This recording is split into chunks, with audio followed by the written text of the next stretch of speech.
Yeah, Dr. Manish. Yeah. Good afternoon, everybody. I'll be discussing about the claw, a novel intraocular foreign body removal forceps, which is helpful in removal of large non-magnetic foreign bodies, which were before this device, which were very difficult to remove in case of trauma. We have no financial disclosures. As we all know, penetrating intraocular injuries are associated with retained intraocular foreign body in significant number of patients. It's an important cause of visual morbidity and blindness in working age population. 3-port pars plana vitrectomy with internal removal of intraocular foreign body using different kind of forceps and magnets is established form of treatment. However, removal of large spherical non-magnetic foreign bodies remains a challenging task for a trauma surgeon. So this was a foreign body that I encountered. It was a large glass foreign body. Intraoperatively, it wouldn't get picked up with any of the forceps available. I tried to lift it with the LPFC, but LPFC would flow over it.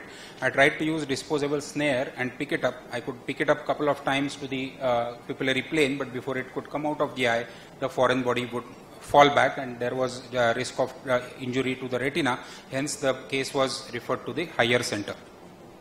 My father, who's a urologist, while discussing the case, suggested use of a device like Dormia basket that he uses in his practice for removal of such large foreign bodies.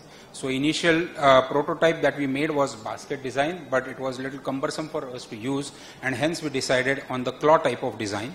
The instrument itself is made of titanium. It has a stainless steel cylinder which has outer diameter of 19 gauge. The prongs of the claw can be extended and retracted fully using the knob which is there on the handle. The claw, when completely extended, can open up to 8.5 to 9 millimeters. The prongs of the claw are made of nitinol, which is an alloy of nickel and titanium. It has excellent shape memory and pseudo-elasticity, because of which it can hold a foreign body which is even larger than the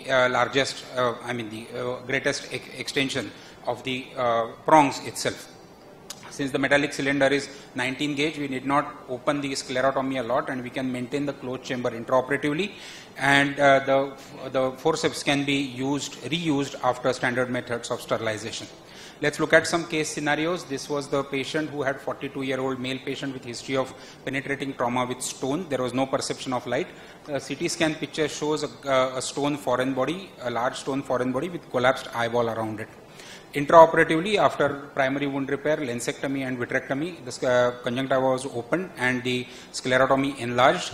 Then the forceps was used to pick up the foreign body quite easily after grasping it from the retinal surface, and it was held in the pupillary plane, while the other hand, which was free, was used to create a limbal incision which extended almost up to 180 degrees, and I had to use the superior rectus forceps, the largest instrument in my set, to get the foreign body out of the eyeball.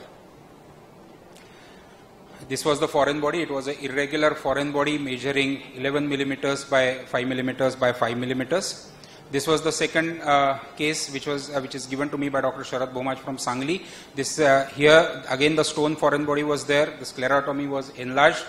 Forceps was inserted in the eye, and it was as the foreign body was approached, the prongs were opened and it was lifted from the retinal surface, and the foreign body was removed through the scleral tunnel using other hand and the forceps.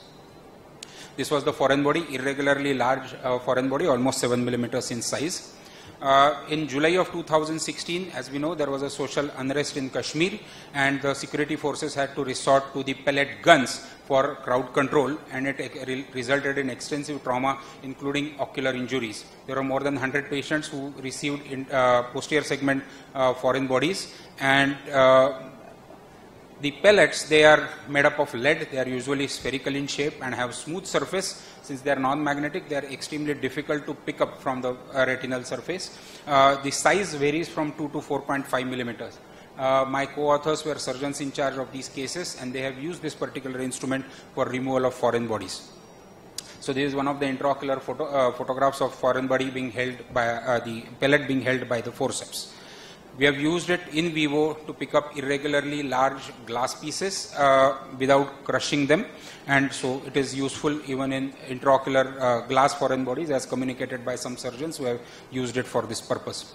Coming to discussion, the advantages of claw design over the claw design is that we can approach the foreign body antero-posteriorly, as it is amenable to move on the retinal surface in a vitrectomized eye. Various snares which are described by Murthy et al. And Eckart et al. Etc. It is difficult to grasp the spherical foreign body. Maximus diamond coated forceps is two-pronged, and again large spherical foreign bodies are difficult to hold, while microalligator forceps, which has been described by Liang et al., it requires a very large sclerotomy, and hence closed chamber cannot be maintained, and it can crush the brittle foreign bodies. So in conclusion, the claw is a novel design which can securely hold and remove the foreign bodies of various size, non-magnetic and non-metallic foreign bodies. It's a valuable tool in the hands of vitreoretinal surgeon. I leave you with this picture where I could not remove the foreign body, which was relatively small, vis-a-vis a large foreign body which could be really removed with relative ease. Thank you very much for your attention.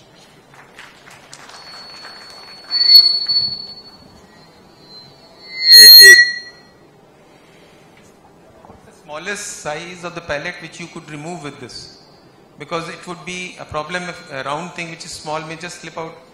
Which is the smallest which it will hold? Sir, we have my co-authors who are surgeons in Kashmir Valley. They have personally I have removed 4 mm foreign body. That is the smallest with this. Because you mentioned 2 millimeters. That is the pellets that are used in the pellet guns. Exactly. But can you remove the 2 mm one? That was the question. Yeah. That's not right. Sir? The smallest was 4 millimeters. That I have personally removed in my practice. Yes. Is it diamond tested? No, madam. It has the prongs, the ends of the prongs are slightly bent, so it can kind of hold the foreign body with a grip. So it's not diamond tested. Congratulations, Dr. Manish. Thank you, sir. Two questions. How do you differentiate from the Wilson's forceps?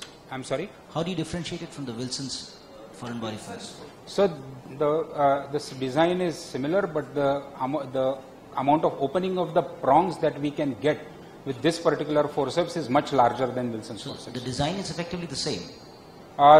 There the claw opens immediately after it is pushed out of the cylinder, sir, the metallic cylinder, while here there is a larger movement of the nitinol wire that happens, which allows us to open a very large foreign body.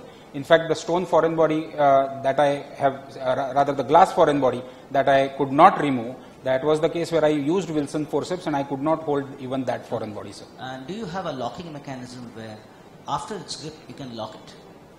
Yes, you're actually, going to have considerable travel from. Yes. That is the advantage, or that is the beauty of this particular instrument, is that the movement of the plunger is not extremely smooth. So once the foreign body is lifted and it is pulled back, the plunger is pulled back, it gets automatically locked around the foreign body. So it lets us hold the foreign body in mid-vitreous cavity, which is the most difficult task. Can you release your thumb from that plunger? Of course, yes. Of course. So it's locking? Yes. Thank you.